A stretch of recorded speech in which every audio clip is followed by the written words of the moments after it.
In a moment here, we're going to take a look at a special type of cell division called meiosis. And what makes it special is that it's a type of cell division where the daughter cells that are produced are a little bit different as compared to the parent cell. But before we take a look at how meiosis works, how about if we answer this question here, and that is, what makes us human?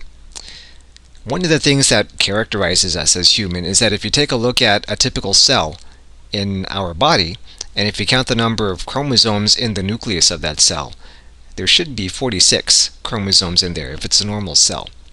And so by typical human cell, we're talking about basically any cell you can think of in the human body. If you take a look at its nucleus, there should be 46 chromosomes in there. So that applies to your skin cells. If you look at the nucleus, should be 46 chromosomes in there. Heart cells should have 46 chromosomes in there. Liver cells, if they're from a human, should have 46 chromosomes in there. Same goes for kidney cells. So basically any human cell, if you look at its nucleus, should have 46 chromosomes in there, and that's one of the things that characterizes us as human. There is one type of cell, though, in the body that is a little bit different, so that if you take a look at the number of chromosomes it has in its nucleus, there's only half as many, 23. And you might know that this special type of cell that has only half the number of chromosomes are the egg, if you're a female, or the sperm cells, if you're a male. So you might be wondering, well, why would an egg or a sperm cell only have half the number of chromosomes as compared to all the other cells in the body? If you think about what egg and sperm cells do, it'll make sense. So basically, egg and sperm cells, they fertilize each other in order to produce another baby human being. We just established that if you took a look at any of the cells in this human baby and count up the number of chromosomes in its nucleus, that there's going to be 46 chromosomes in there. If the egg and the sperm that produced that baby also had 46 chromosomes, well, 46 plus 46 does not equal 46. It equals 92. So what we're saying is that if egg and sperm had the same number of chromosomes as the rest of the cells in the body, if they fertilize each other, then they would produce an organism that has 92 chromosomes in it, and that would not be human. Right? So in order to produce a human baby that has the normal number, 46 chromosomes in each one of its cells, that means that the egg and the sperm that produced it should only have half the number of chromosomes, 23, as compared to a normal human cell. So some terminology here then. We're saying that sperm and egg only have half the number of chromosomes as compared to the rest of the cells in the body. And so therefore, actually you should already know the answer to this question. So therefore they should be referred to as haploid or diploid. Well, because egg and sperm have half the number of chromosomes as the rest of the cells in the body, they're referred to as haploid. That, if you contrast that then to the rest of the cells in the body, those that have a complete set of chromosomes, in other words, those that have 46 chromosomes in their nuclei, those would not be called haploid, those would be called diploid.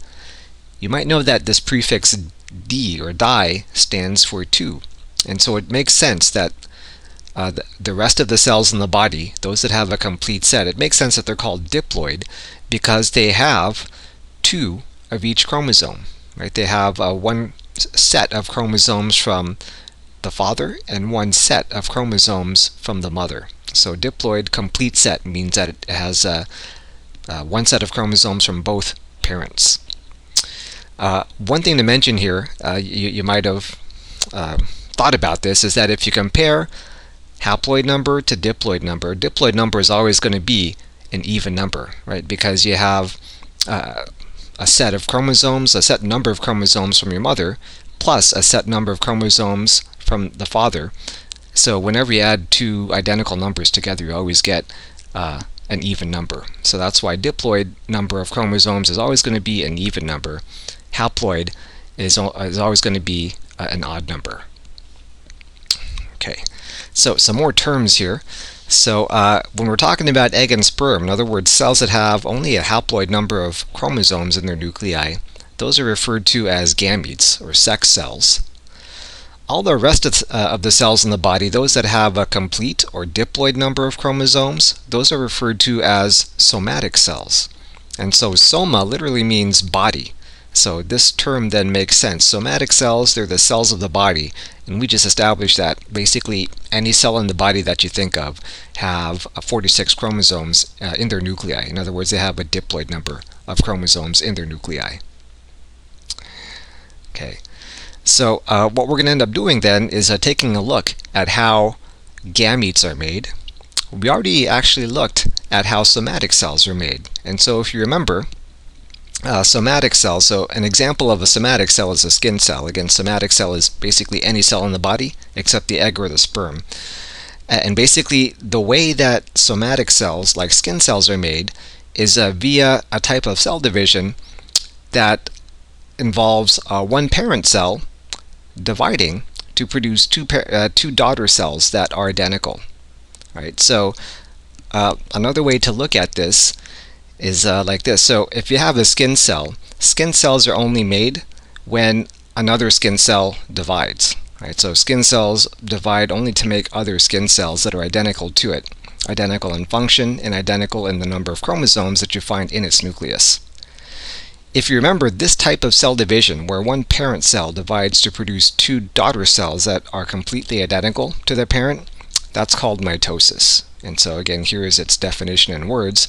We've already taken a look at how mitosis basically works. What we're going to do here is focus in on the other type of cell division that can occur in our body.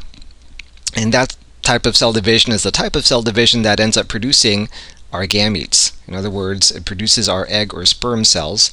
And remember, what makes gametes kind of unique is that they only have half the number of chromosomes as compared to the rest of the cells in the body. It turns out that there's a special type of cell that produces these gametes. And the type of cell that produces these gametes, they're called germ cells. And where you find the germ cells are in the testes of males and the ovaries of females. And so what we're saying is that when these germ cells divide, that's what ends up producing gametes, like egg or sperm.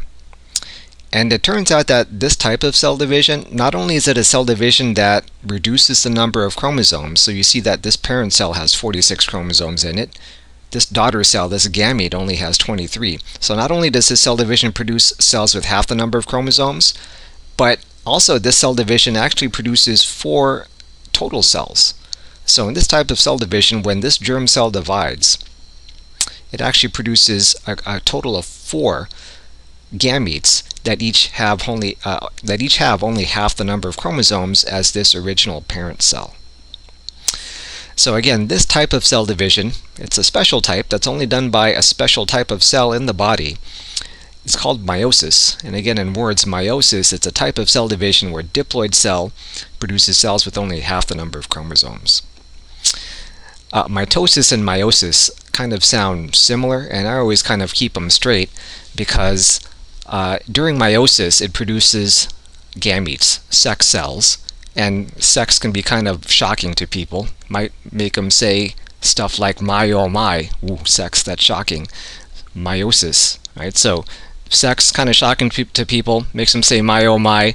My oh my sounds like meiosis, so it's a type of cell division that produces the sex cells, whereas mitosis would be the other type of cell division, where the rest of the cells in the body are produced. Okay, so what we're going to end up doing next is taking a look at how meiosis happens. So how do these chromosomes all organize themselves so that the daughter cells at the end only have half the number of chromosomes as the original parent cell?